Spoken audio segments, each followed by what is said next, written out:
Hello, and welcome to another episode of Open Studio. I'm your host, Martina Flor, and in this show, I normally have honest conversations with accomplished illustrators, lettering artists, designers to basically understand how they did it and how they do it and how they got where they are right now. And I felt that up until that this point, I have been having these conversations, and I feel that there was so many insights, and I felt that there was the need for me to create this solo podcast where I sort of anchor the great takeaways that I personally had from those conversations, but that you as a listener may have had.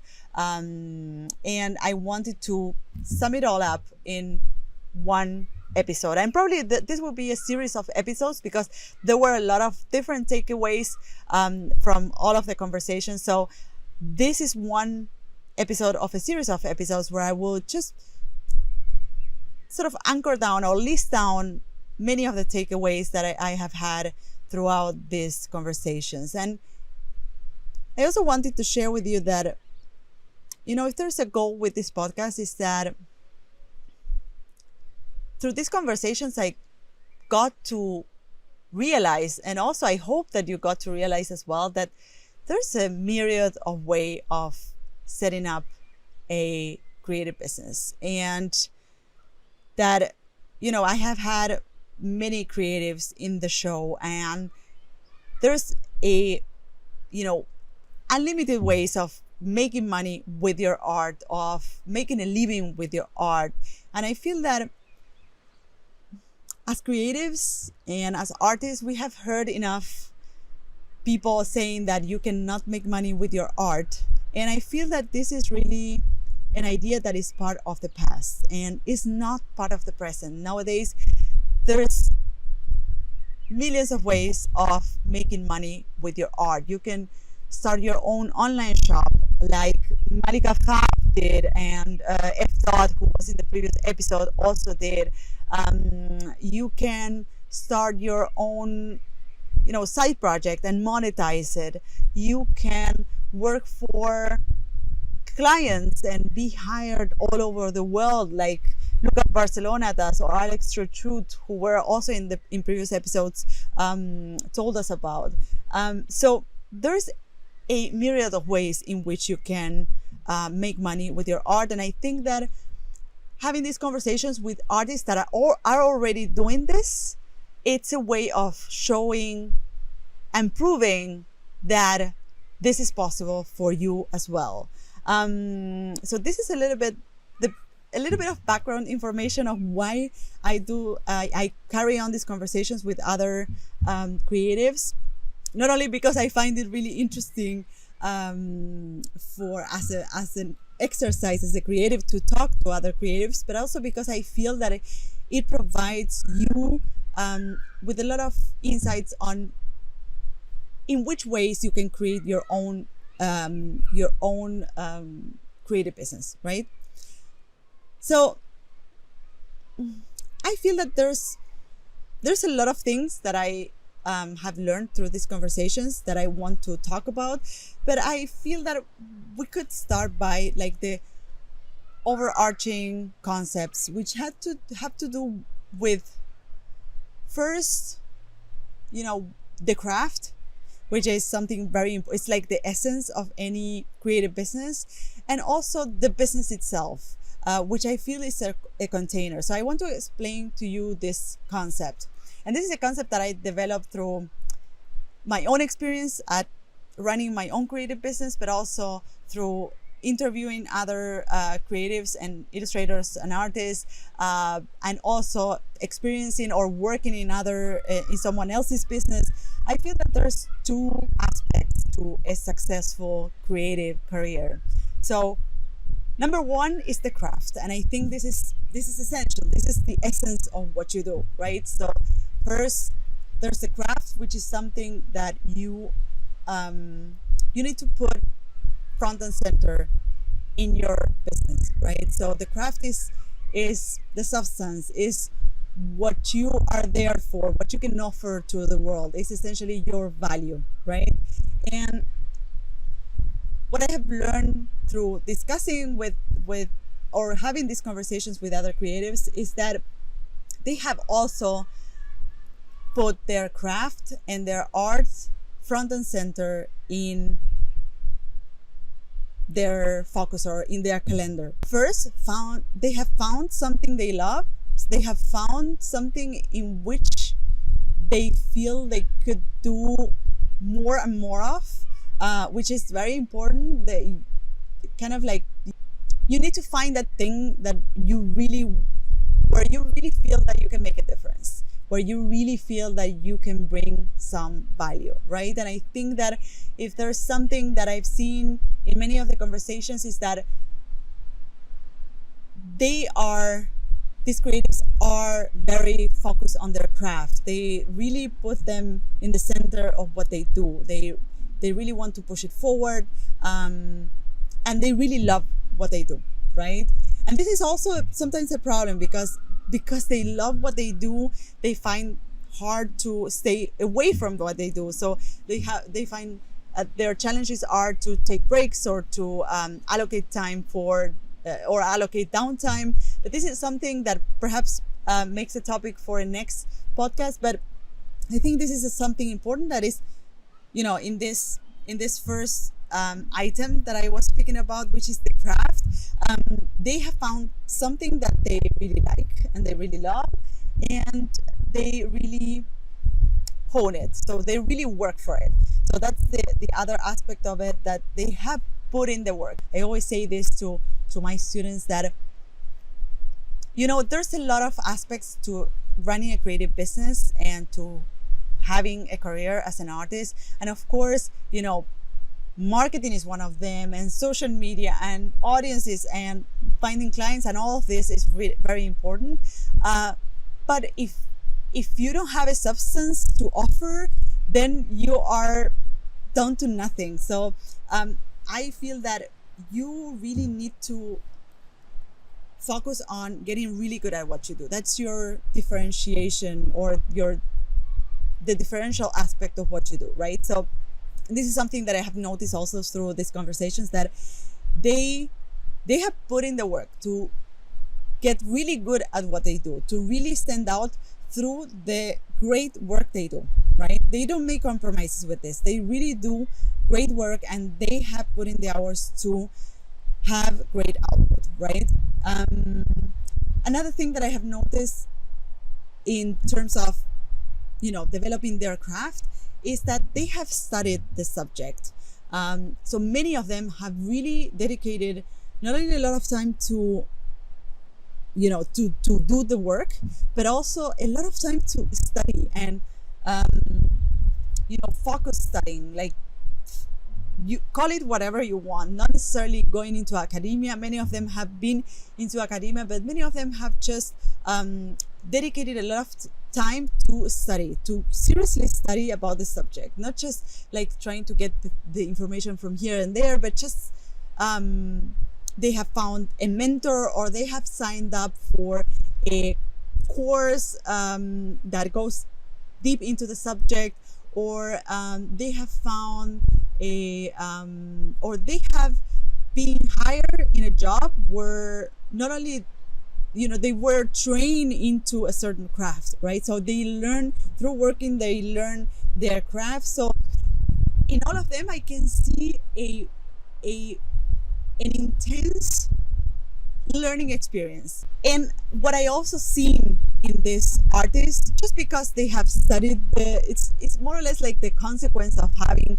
studied the subject and having put in the hours of work, is that they have developed an incredible amount of work. They can show the skills they have, right? They can show what they can do, but also they have developed their skills through creating that bulk of work. So it's kind of a cycle where, through creating that bulk of work, they get better, right? So those are some of the things that I have noticed, and that are, I think, big takeaways from these conversations with other, accomplished artists and illustrators, that they have really put the craft front and center in their careers, and they have really put in, they have found something. Number one, they have found something that they really like doing, and they really want to dig deeper into. They have put in the work, they have put in the hours into getting better at it, and they have studied the subject, right? So they have really either signed up for a course or for any learning experience that made them learn the fundamentals of what they are doing, right? And through all of this, they have developed a bulk of work. So that's the part number one of what I believe is key to develop a successful creative career. That's the part number one, is the craft. This is super important. And the part number two is the container for that craft, which is kind of like the playground for your craft, right? Or for you as a creative, which is essentially your creative business, right? And in the case of all of these creatives that I got to interview, and personally also in my case, having that container allowed me and allowed them to explore their craft in different shapes and colors, right? So through creating that container, which is the creative business, they were able to sustain themselves economically, but also to sustain their art. The container gave them the kind of like the freedom and the space and the flexibility to develop their art in various ways. So how did they develop their businesses? One of the things that I've noticed is that they have said yes a lot. And I know that saying yes nowadays has bad press. Like a lot of people tells you, like, say no, like set up boundaries. And I feel that I can totally relate with the idea of saying yes. I was having a conversation last week with Sebastian Curi, which is an illustrator living in LA. And he was saying that in the very beginning, when he started his business, he was saying yes to any opportunity that will come his way. And this was for him a way of, like, first, creating more work, but also it was a way of confirming that his work worked. It was a way of saying, like, okay, people really, there's a demand for what I'm doing.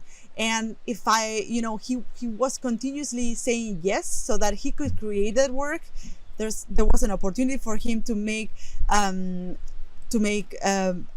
expand his bulk of work. Of course, to make money, but also to confirm that what he was doing was working, right?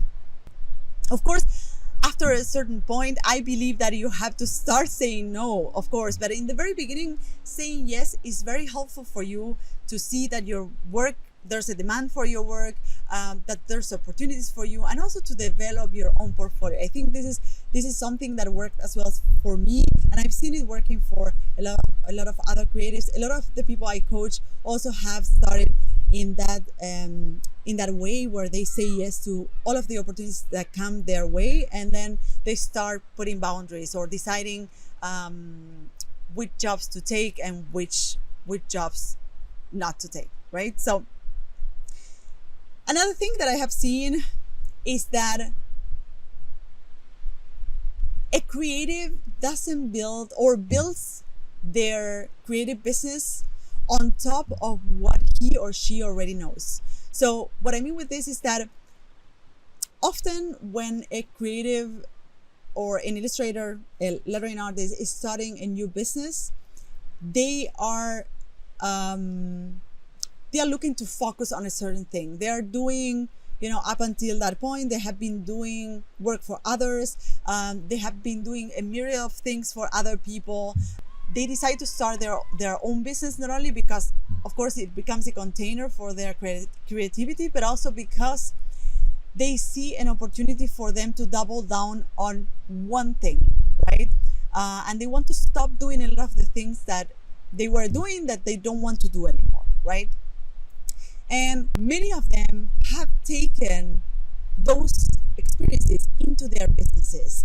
And this is, I think, a great message for you listening if you're thinking of like starting your own freelance business, is that you never start from scratch. You always come with your experience.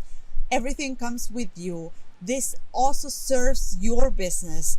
And for instance, Sebastian Curi, who I interviewed a couple of podcasts ago, he used to be a producer, or he worked for a long time as a producer, as an animator, as a After Effects technician, and nowadays he runs his own creative business. He focuses on illustration, but on top of that, he offers his clients all of the other services, right? So as a creative, as an illustrator, he can take up bigger projects, not only like creating the illustration itself, but he can take up bigger projects that allow him to first earn more money, but also have more control over the results. And I think that's really great. That's something that I have seen in many of the conversations that I've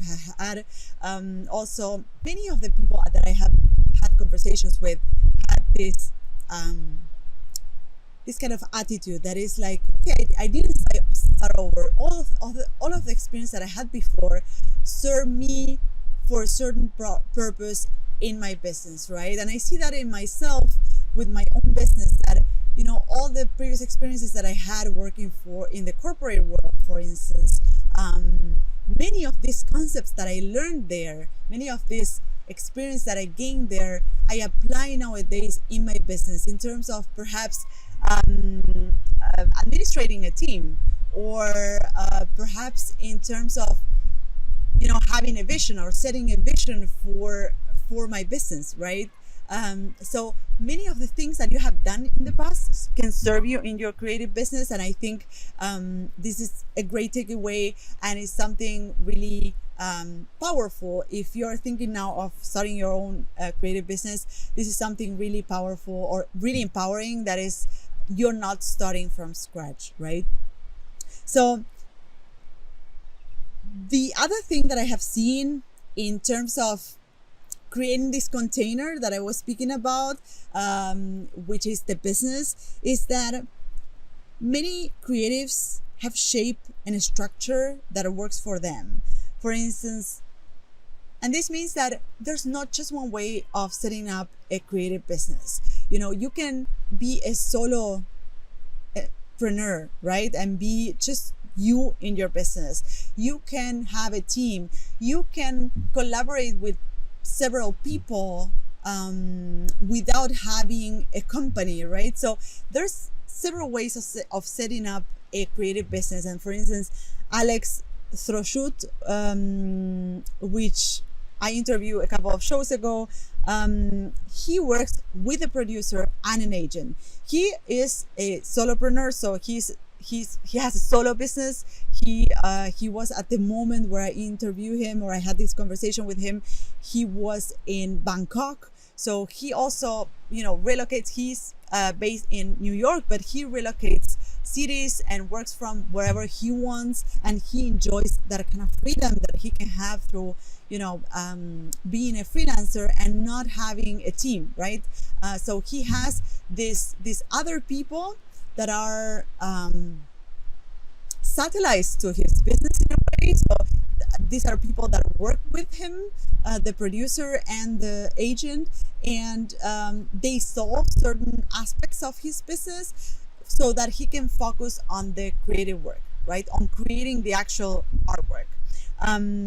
For instance, Peter Sizer and Eric Friedenson, also known as F. They have teams, right? They have a studio space, and they have their teams, and they like working with other people in the same space, right? And this is the way they have set up their businesses. This is the way they make it work, right? And this works for them, right? Eric Marinovich, for instance, he told us the story about his journey as a lettering artist and the last things that happened in his life, which led to him setting up his business in a different way, right? Because he was in a certain stage of life, through the corona pandemic, he realized that he needed a different structure for his business, and he went ahead to set up an online business that focuses on digital products, which are fonts. So Eric, after a decade of running his a traditional business in design and lettering, he now set up his business, or he transformed his business into an online business that sells digital products. All of these creatives, they have shaped a structure that works for them. This is very important in a creative business, that you can create a container for your craft that really works with who you are and the way you like to work, and what makes the best playground for you, right? And you can choose which shape your business takes. And I think this is really beautiful from a creative business, that it can have so many different shapes, and as long as it works for you and for your creativity and for your creative output, then it's all fine. And a little bit the goal with these conversations with different creatives and different artists is to show the various ways in which you can do it. Something that I love about having these conversations and coming on the podcast every week is to understand how a creative business sometimes can be a very important part of doing great work. How a creative business can sometimes enable you to create your best work. And sometimes the business becomes a problem. I see a lot of dysfunctional businesses out there where, the business is not working properly, and therefore creatives are not able to do their best work. So the business becomes a burden. And I think this is something we really, or this is one of the reasons that I coach other creatives, and I created this group coaching program called Leap Now, where I, help creatives or help illustrators and lettering artists to create a container, create a business that is really functional and is really simple. It works for them. It's adjusted to their lifestyle. It enables their best creative work and enables them to, to have this sort of impact that they want to have. Because at the end of the day, you start a creative business because you want to leave a mark in the world. You have a vision. You really want to leave a legacy. And if your creative business is dysfunctional, it just doesn't work for anything. It just doesn't work to create that impact that you want to create. It doesn't work for your lifestyle. It doesn't work for your family. It doesn't work for anything. So that's why I think it's so important to have a well-functioning creative business. And it's one of the reasons why I have taken the step of helping other creatives set up their businesses. And this is the work that we do in the group coaching program. We are gonna open registrations for this program soon. By mid-June, we're gonna open registration. So if you want to be invited to join the program, you can just go to maketheleapnow.com and sign up for the waiting list, and we will let you know when registrations are open. This is a very very small program in terms of members. So we allow a small group of people so that we can work intensively with them. And I say we because my entire team takes part in this training. Of course, I am the lead instructor and I'm the coach, but we also have our community manager involved. We have retreats inside the program. I know that starting a creative business or scaling a creative business involves a lot of different stuff, and these are all included in the program. So yes, if you're interested in creating this container, you should definitely join the waiting list, and I will let you know when registrations are open.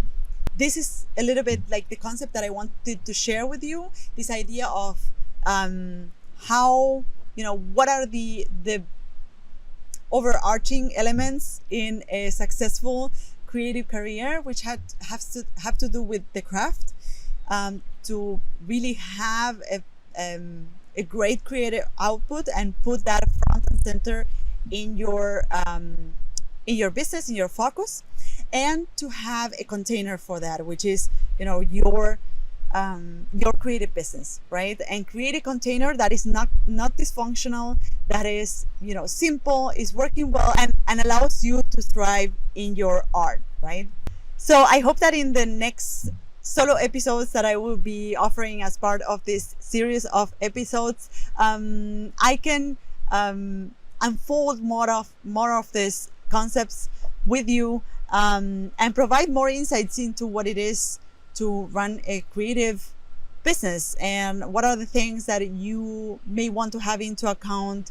What are the things that we learned through these conversations with other creatives, and of course we will continue to have these conversations with lettering artists, illustrators, and designers, because I feel that they are really important for understanding that the world has changed, and we live now in a world where creatives and artists can really thrive and can really make a living from what they do, from their art, and that there's a real demand, that the world really needs what we do, and that you can, if others do it, you can do it too. So thank you so much for listening. If you love this episode, share it with others. If you have any comment, any question, just send me a DM on Instagram. Instagram is my favorite platform to connect with my listeners.